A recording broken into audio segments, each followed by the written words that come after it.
Hey guys, what's up? So today I want to talk about part 3 of Abram's journey to Canaan with Sarai and Lot. And here is when he's going to go into Egypt and meet Pharaoh. But to backtrack, I want to start with, well, it's going to be chapter 12, verses 10, but I'm going to go to verses 8 and 9 quickly just to explain something briefly as to why Abram is going to Egypt in the first place and not directly going to Canaan and how it relates to you. So we're going to go to verse 8. And it said, "And he removed from thence unto a mountain on the east of Bethel, and pitched his tent, having Bethel on the west and Hai on the east. And therefore he builded an altar unto the Lord, and called upon the name of the Lord." Verse 9, "And Abram journeyed, going on still toward the south." Now, when you go onto a mountain in any kind of spiritual scripture, to from what I understand, it means you're going to go to some place, the highest place, because you're achieving the highest intellect, the highest form of wisdom, knowledge, your understanding. The highest part of your body, if you look at it, the chakra system is the crown, right? So it's going to be the highest part. It's going to be the tallest part of you, not the lowest part. The lower aspect represents the root chakra, and the root chakra is the foundation of the physical world. It's the material realm. The crown surpasses, it resurrects through that, right? And you resurrect through breaking through to your heart chakra. You sacrifice the lower aspects of who you think you are. You transcend through the heart, and you transmute when you go up. That's when you, I guess, clear your chakras. But I also, to an extent, don't know if I really believe in chakras, because I believe when you take no thought, how can your chakras be clogged? You don't have an emotional attachment because you're taking no thought, and you let go of your emotions, and you practice letting go of your emotions, and you forgive, like A Course in Miracles says. So how on earth can your chakras be blocked if you're not blocking them with your thoughts and your emotions? Just saying. I don't know. Putting it out there. So that's kind of why I don't believe in cleansing, because it's just like you just gotta get through the bullshit in your head, and then it'll clear up. I don't need to buy your services. I can do it myself. Why would I need to do that? I am God. If I created my chaos, I can create my tranquility. Anyway, so it's important to note the naming of these two towns that he is residing in, along with the direction in which he is, right? So it says, he removed from thence onto a mountain, so he's tapping into his higher intellect on the east of Bethel. And Bethel in Hebrew translates to house. And when you have a house mentioned in the Bible or any spiritual context, it's symbolic of going in your house, your temple, your vessel. So he's capable of going within, and he's doing his best. When anything is to the east, that's good, because the east is symbolic of the right, and the right is symbolic of the right side of your brain, the right hemisphere. And that's why when you tithe, the 10%, it's the logical, rational mind that we use, our 10% of the brain, the left part, the cardinal mind. We need to sacrifice the left in order to go east, to obtain the right. That's what tithing is. Sacrifice your 10 to get 90, right? So he's going to Bethel, and he's pitching, or he went to a mountain on the east of Bethel, which is really great, right? Bethel means house, means God. He's on a mountain. That's also synonymous with like transcending the body. But this is the part where he starts showing that, foreshadowing that he's going to go to Egypt. And it's because he says, "and pitched his tent, having Bethel now on the west," right? Bethel means God or house. So now Bethel is getting confused. It was on the right originally, but because he pitched his tent and changed the direction, Bethel's now on the west, which means the left. So it means that the house of God, right, because that's what Bethel means, is now getting confused to something logical and rational, the left side of the brain. And when you pitch a tent, it's like a shaky version of a house. It's not stable. So it's symbolic of the lower nature of your mind. Hai is the town. The meaning of Hai means heap of ruins. So it's like you can correlate that to spiritual desolation, right? Like there's some like chaos going on, kind of like the Tower of Babel. Babel is like confusion, and confusion is like you're not understanding, you're confusing your true essence of who you are, which is a soul, for something like logical, rational, which then brings in the emotions that are confused and uncomfortable. So here you see Abram pivoting, right? Bethel's supposed to be on the east always, and Hai's supposed to be on the west, But here he pitched his tent, so now he changed his own directions. Even though the places didn't physically change, he changed inside. Similar to you, for all my Neville Goddard fans, when you quibble, when you know you're listening to God, but something in your 3D reality freaks you out and you pitch a tent and you stay there and you confuse the spiritual world for your rational mind, thinking your mind knows better than God. And that's when you go to Egypt or you go to Pharaoh. So here, sorry, my camera cut out, dude. What the heck is up with that? I was in flow, man, but it's all good. We're back. So I'm going to just backtrack and just say, so here Abram's going south because he's confused. He's quibbling, like I mentioned earlier. So then that's the verse 9, and Abram journey going on still toward the south. And also south typically is like, you can see it as like, kind of like a test. Like different directions in the Bible will be symbolic of certain aspects of yourself. From what I understand, the north is symbolic of your physical nature, the body. The east is symbolic of your spirit, your connection to God. The south is symbolic of your passions and your creativity. And the left or the west is symbolic of your rational intellect. And all of them important, all of them are good. But you need to understand there's polarities to all of these aspects. So I'm going to mention a character coming up. His name's Pharaoh. And people are like, oh, Pharaoh, you know, the king of Egypt, he's such a bad guy. And it's like, he's not a bad guy. Like, he isn't. He has higher aspects of himself, and he's got lower aspects of himself, similar to you. Sorry, I have a nose itch, and it's very annoying. Okay, so I'm going to go to Genesis chapter 12, verses 10 through 20. And it says here, and there was a famine in the land, and Abram went down into Egypt to sojourn there, for the famine was grievous in the land. So like I had said before, Abram's going south because there is a famine. And Egypt, even though there is a desert representing the lower aspects, so something very dry in nature, it also has higher aspects where it is flourishing. It has rivers that provide for a beautiful amount of abundance and fruition along with good trade. So there's higher and lower aspects of this location. And because, like I had mentioned before, Abram was getting caught up in his 3D reality based on an emotional trigger, he felt lack.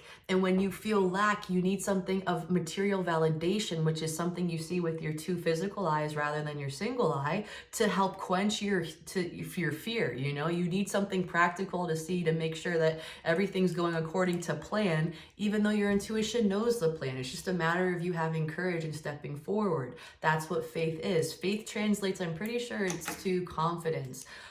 So it's like, I think it's Latin for confidence or something along those lines. So it's like, if you don't have confidence in your intuition, you're a squatting duck, you're in fear, and fear is gonna trigger subconscious programs that Joe Dispenza says you need to change in order to become the person you want to be, right? In order to manifest the thing you want to be. And the best way of doing that is becoming the person that you want to attract, or the job you want to attract, or just becoming non-judgmental and incredibly forgiving, because then you have no programming to project that is of anything that's of lower vibration or frequency.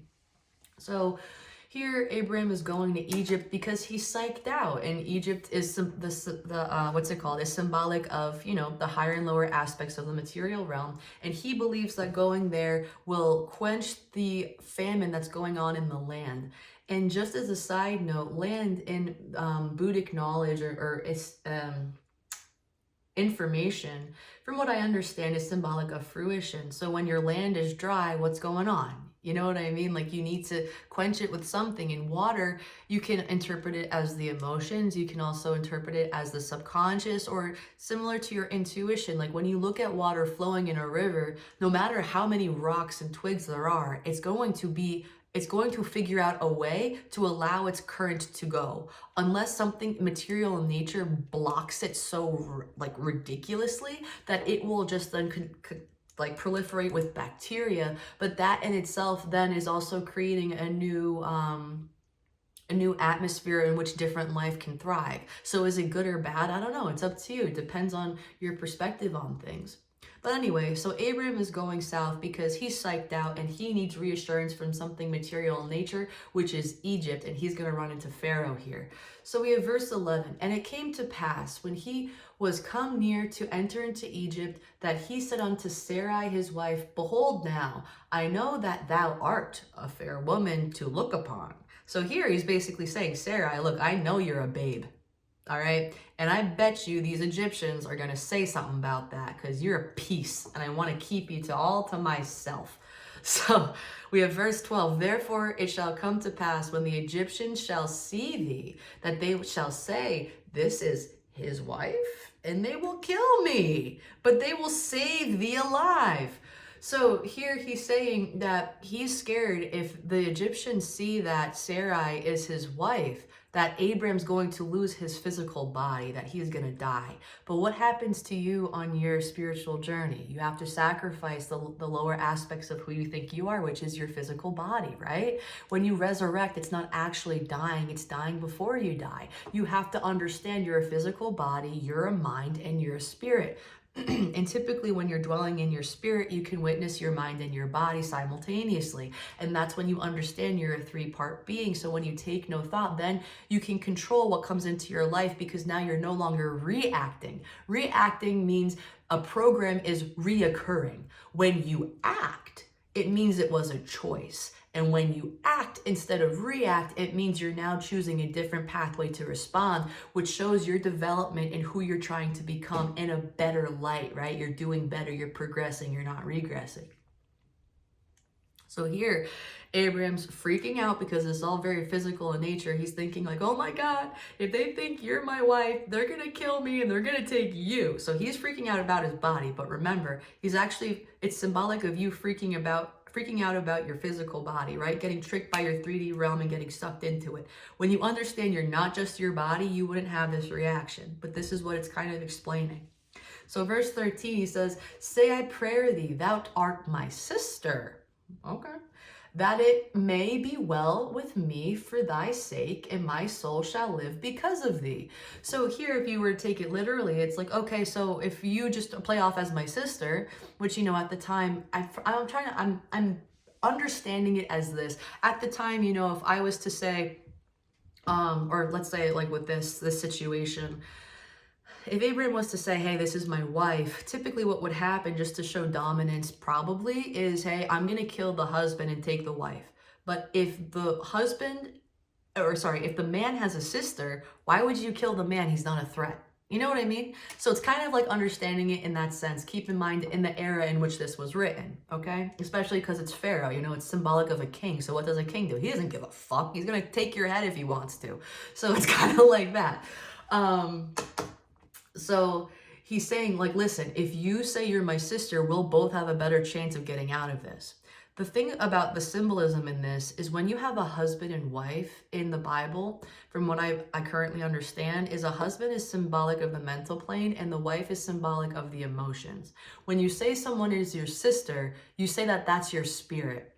So here, Abram is freaking out about his physical world, so he's acting in an animal nature. And also remember, the Buddha had implied when you act in your animal nature, you're very predictable, because when you're in fear, you're running off of programs that are the test of time. When you look at an animal, like any good hunter will understand when a deer is in fear, how it will react, because you observe, and it's going to be the same for everybody else. All the other deer, not one deer is going to be special compared to the other. They have programming similar to humans. We have programming. And if you can catch somebody in a trigger, they're very easy to predict. Whoo, my camera almost fell, man. But I'm not in fear, so that's why I didn't fall. Kidding. I don't know. I'm going to count my blessings on that. But when you don't react, right? Imagine being a hunter and not seeing a deer react. You don't know what it's going to do. Right? So it's present. You can't predict it. And that's what's really important about being present is you're not predictable. But when you're reactive, you have programs running. So of course you are. All right. So I am going to go back to, going back to this idea is in this sense, I got caught off guard because I thought something moved behind me and I kind of freaked out and was like, interesting. Nothing happened though. So with sister and wife, Abram, okay, to an extent, culturally, it's like, I'm going to say you're my sister because that's going to help save our lives. But symbolically, what's that saying is because Abram's acting on fear, he's taking something, the wife, which means emotions, and he's passing it as his spirit. Now, if you have an emotional reaction in your life, That is something based off of your cardinal mind, something you've used in the past that has become your programming, whether you're aware of it or not. That has nothing to do with God. God, when you go in meditation, doesn't feel like anything. There's no emotion. There just is I am. So anyone who says they have an emotional reaction, I challenge, because it's like emotions come from the mind because there's judgment. When you're present, there really is nothing there. So here, Abram's passing off his emotions as his source of intuition, and that is not what you do, because emotions are just a response to something that was interpreted and judged and is now being projected. And this is the problem, because we will confuse our emotions for our intuition. But our emotions are logical in nature and can be controlled, and our intuition is just a guidance that we have no say over. And the only free will I believe we really have is either showing up to our intuition or to our emotions and our rational mind. And that's really it. And then however you get to whatever your end goal is like up to you, because that's based on your free will. Are you going to show up or not? And some days you're going to fall short and not show up, and some days you're going to rise high and show up, and some lifetimes you're going to keep trucking forward and fulfill what you're meant to do, and other times you're not, and that's just what it is, right? So he's saying, hey, I'm going to pass you off as my source of intuition, so I have a better chance at living, at not dying from Pharaoh. And that's kind of a game we play, is like, as an example, this is silly, but I'm going to bring it up because it's relevant. I went to a friend's gathering, and, she just said to bring something, some food or whatever, right? And I'm not really one to bring anything that's like junk food in nature. I just kind of want to keep something healthy because that's what I want to have. So I'll bring like fruits, I'll bring like veggies with hummus or something like that. And I had this really weird feeling to get pineapple. And I'm like, oh, all right, whatever, I'll get pineapple, like very specific, but okay. So I get pineapple, and I make sure to get enough because I want everyone to share it. And turns out my friend actually needed it for sangria she was making, or whatever drink she was making. And she's like, oh my God, this is perfect, thank you. So the cool thing about that is, when I went to the store, I judged the intuition. I was like, why? That's like kind of weird. I feel like blueberries would be easier, right? But no, blueberries wouldn't have made the drink the way that my friend wanted it to. And it came from a gesture of love. So of course it made sense intuitively to get pineapple, but I logically judged it. If I logically judged it, that would be me passing my wife as my wife as my emotions, as Sarah as my sister. But I didn't do it in that context. I was honest, and I said Sarah is my wife, right? She's my emotions. I know who my spirit is, and that's something that dwells within me. I'm not confusing the two. So if I had an emotional reaction, which would be confusing my wife for my spirit, I would have gotten blueberries, and I wouldn't have given what my friend had wanted. And that's the whole point of synchronicity, is listening to your intuition, because it all works out in the end. But Abram wasn't able to listen to his intuition. And this is symbolic of you when you don't listen to yours. So verse 14, here, right? Yeah, that's where we're at. Yeah, verse 14. And it came to pass that when Abram was come into Egypt, the Egyptians beheld the woman, that she was very fair. So the Egyptians are symbolic in their lower nature to look at the woman and say, okay, this woman, what's the woman symbolic of? Woman, it's not saying wife, it's saying woman, but keep in mind that she's also the wife, so it's like there in context. But woman is symbolic of the emotions and the intuition and the inner knowing, but she's the lower aspects of these things. And she's the lower aspects of these things because she hasn't yet received the H in her name. She has the potential to receive the H, and she does. And the reason why H is important is because H in Hebrew, the ch, like l'chaim, is symbolic of the breath. And the breath is the breath of life that that God had breathed into man when he first created man in Genesis, right? In the story of creation, the breath is very symbolic of spirit. That's why Abel has his name Abel, because it means to aspirate. Anything spiritual in nature will involve the breath to some degree, and that's why H is very symbolic in this context. Because once Sarai and Abram fulfill the prophecy of God's covenant, they then get the H's because God says, you fulfilled your destiny, you fulfilled and listened to your intuition. I'm giving you all of your abundance. You are now marked with spirit, which is the letter H, which is why they become Sarah, Abraham, right? Sarai and Abram have no H in that sense, and that represents the lower aspects of man, mind, and spirit and intuition prior to them receiving the H. So the Egyptians think Sarai is very fair because Egyptians are symbolic of the lower nature of the mind, and Sarah is representing the lower nature of the emotions and the spirit. So of course, like attracts like, real recognizes real, that saying. In this context, the Egyptians are like, yeah, she's great. And it's like, yeah, okay, go figure, because she's barren. She hasn't had her kid yet. And when you're barren, it means you're not filled with spirit. So that's why she hasn't had a kid yet. Eventually she will, but not yet, because she hasn't fulfilled the higher nature of her archetype, which is spirit, intuition, and emotions. So they were pleased with her because, like I said, fake recognizes fake, real recognizes real. Verse 15, the princes also of Pharaoh saw her and commended her before Pharaoh, and the woman was taken into Pharaoh's house. So here the princes, which are I looked up a meaning of it, and it says higher criticism, empty of divine inspiration. So, take that as you will. I just think that because these guys are like princes of what? Egypt, come on. It's saying the same thing over and over again. So it's like the Egyptians are basically saying yo, Pharaoh, she's good, take her. And Pharaoh doesn't complain. He doesn't say anything and takes her into his house. And again, when you go within your house, you're going within your temple, your body, you're closing your eyes and going within. So it's kind of like the blind follow the blind, or the blind teach the blind, that kind of saying. I think I'm botching it, but I hope you understand what I'm saying. So now Pharaoh is embodying or interpreting Sarai, and to a degree, when you literally understand this, people are oh, they're having sex, and it's symbolically, not literally. When you have intercourse, it's intermingling, it's coming into union. That's what that means. It's not them actually having sex, but you can interpret it in that sense, right? It's not literal, it's very symbolic and figurative. Verse 16, and he entreated Abram well for her sake, and he had sheep and oxen, and he asses and men servants and maid servants and she asses and camels.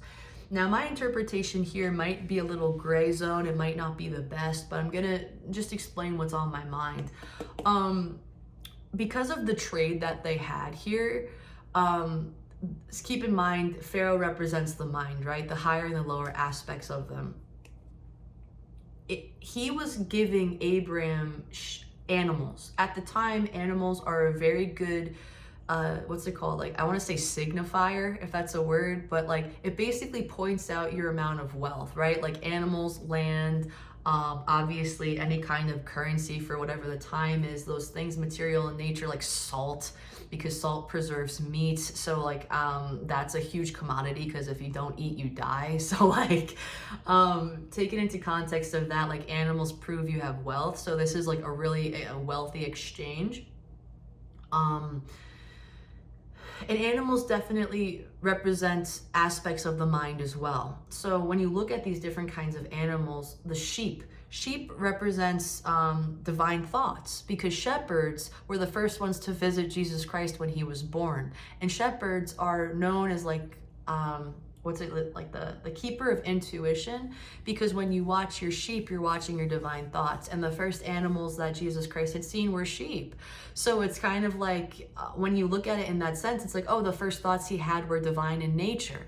So Pharaoh's giving Abram something divine in nature here. He's not a bad guy. He's giving him something very good. Oxen are very powerful, and they are good to use for farming and moving some equipment around and different things like that. I'm sure they're also good for meat and can represent really healthy abundance for nurturing yourself.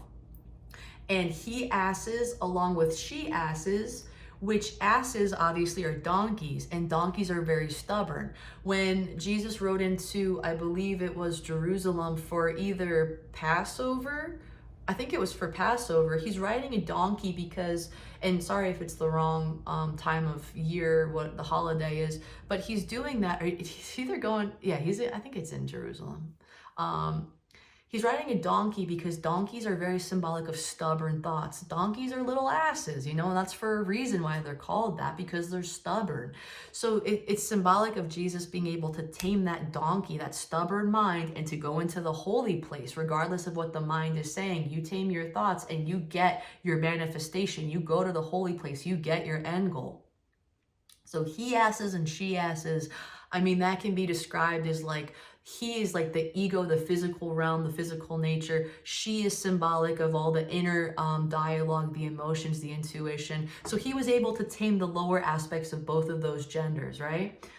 In which they symbolize, which is the mind and the inner world. And then it says maidservants and men servants. I mean, when you have servants, it means these people are helping you, and both the female and the male aspects mean, hey, you're getting intuitive inner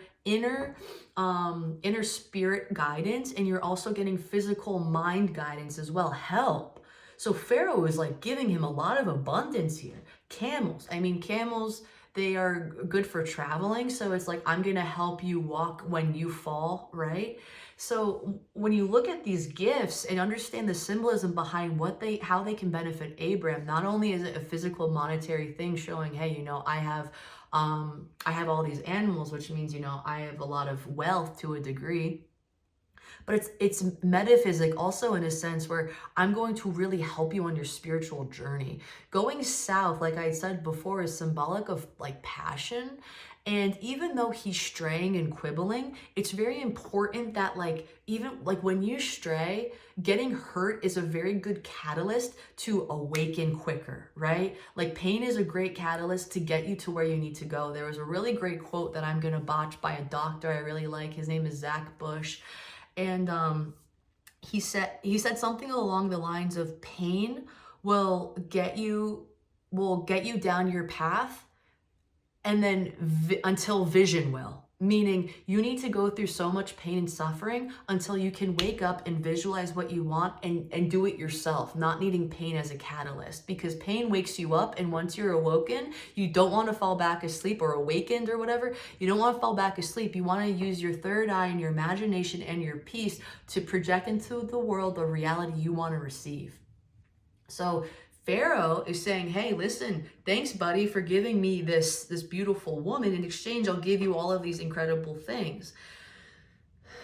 I kind of struggle with this exchange here, but Sarai, being the mistaken spirit for the emotions, the mind, meaning Pharaoh, would not be able to understand the difference because he's symbolic of ego. Until God intervenes in verse 17 and says, and the Lord plagued Pharaoh and his house with great plagues because of Sarai, Abram's wife. To me, this means no matter how much you fail or quibble, there's going to be a rock bottom catalyst, like I said, like pain or a plague, because what a virus does, we're made of viruses. Viruses aren't bad. And you need, to an extent, a virus to make your immune system stronger, to then be stronger against other things that can then eventually harm your system, right? So it's like you need to be challenged. You need to go through hard times. Even the tiniest of cells need to be challenged within our body to boost our immunity. So here it's like, even if you quibble, even if you mistake your emotional reactions for what actually is God's calling and purpose for you, there's going to be a purification in your journey for you to then reawaken and get back on track.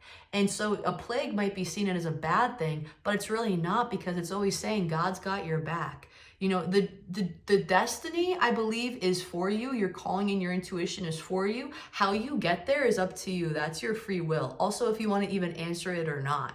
So that's kind of like this. You're going to get a plague if you get off the beaten path. Chances are you will. I've been plagued plenty of times, but I've learned enough to not get plagued as much, And it's because of that wisdom you get from suffering. You can use your pain as your own data and understand why you were suffering, and now use the vision you have for yourself to become the person you want to be. You don't need pain to be a catalyst. You have your own motivation from seeing how manifestation actually lends a hand to creating your reality, because the first Hermetic principle is the universe is mental, and the world that we see is less than 0.001% or something physical. The rest is all energy. It's all like electricity and different incredible things like this that are we're not capable to see with our two eyes. We're capable of seeing and feeling with our third eye.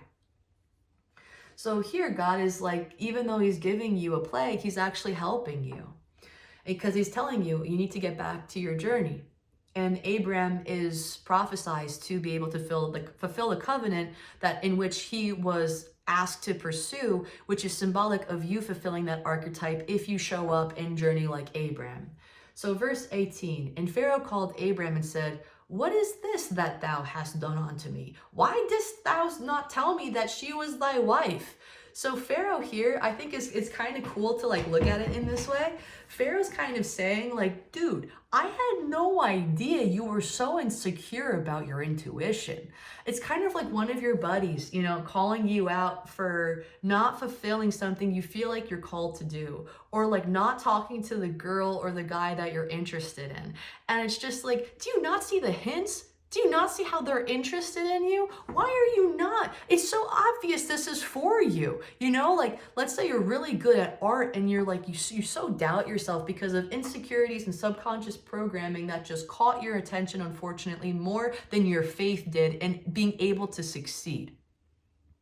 You doubt yourself so much no matter how much someone else supports you. And it's the same thing as this. I feel like Pharaoh's actually being kind of like a good guy. And he's just like, dude, why did you not tell me that this was your calling? Why did you confuse you're trying to distract yourself with something here? You know, it's like me being an artist, which I love to do and I'm pursuing, and then distracting myself with something I think will be more beneficial for me in the long run, because logically it seems to give people abundance, like pursuing becoming a doctor or pursuing becoming an accountant. Like, I'm not great with numbers. I enjoy health and science to an extent, but I can't tell you about the bones in the feet. Do you know how many bones there are? I'm not going to remember that. Like, it's just not my interest. It's not my calling. So if I was like phenomenal at art and then I'm like, you know, I might just want to become a nurse instead. That seems like it's good pay and like, you know, they'll take care of me. And someone would be like, Michelle, wake up. Like, that's not for you. You can do it if you love it, but I know you don't love it. Follow what you love. Get out of here.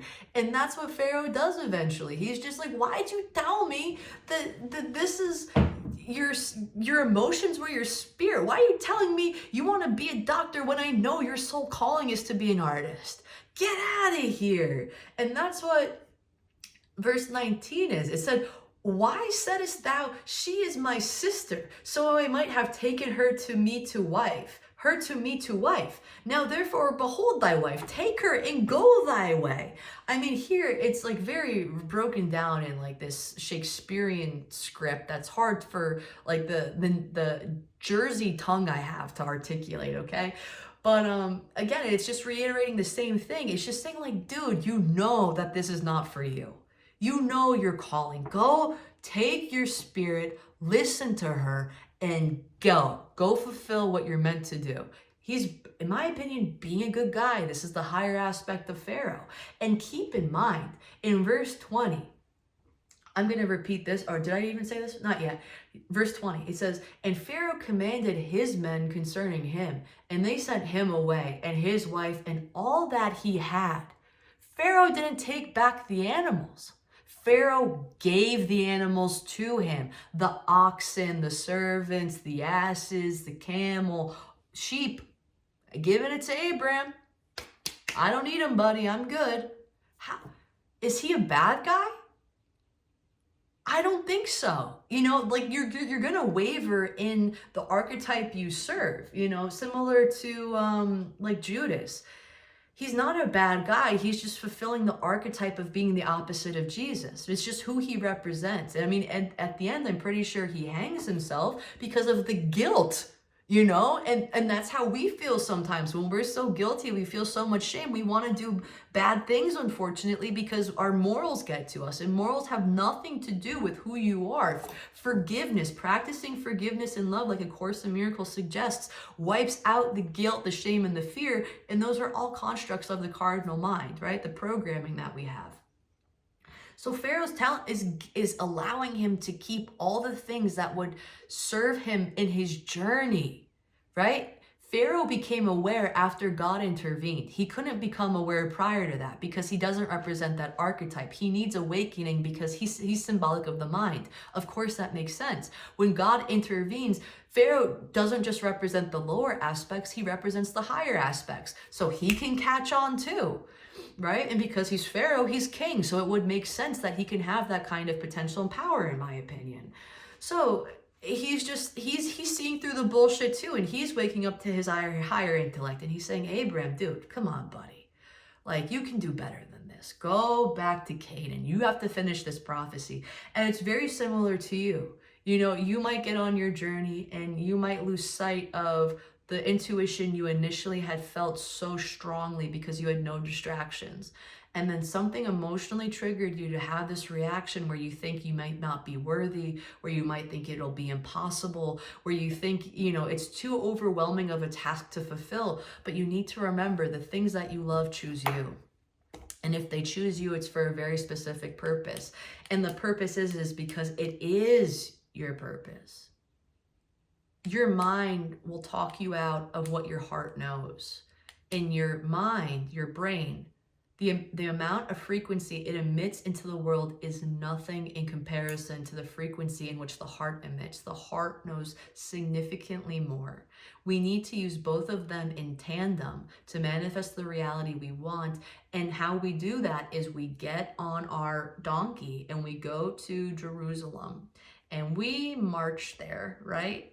Unshaken, unbothered, embodying Christ, taming our minds, and going to the holy place, knowing our manifestation awaits us. It's just a matter of being disciplined. It's a matter of being patient. And it's a matter of having faith. So that is the end of part 3. I really hoped you enjoyed that. And hope you learned something. And if you did, write in the comments. Let me know what you think. I know there's a lot of ways to interpret this stuff, but I'd really appreciate any feedback and if you are actually enjoying what I have to say. So yeah, thank you for your time and for considering my video, and I'll see you in part 4. Bye.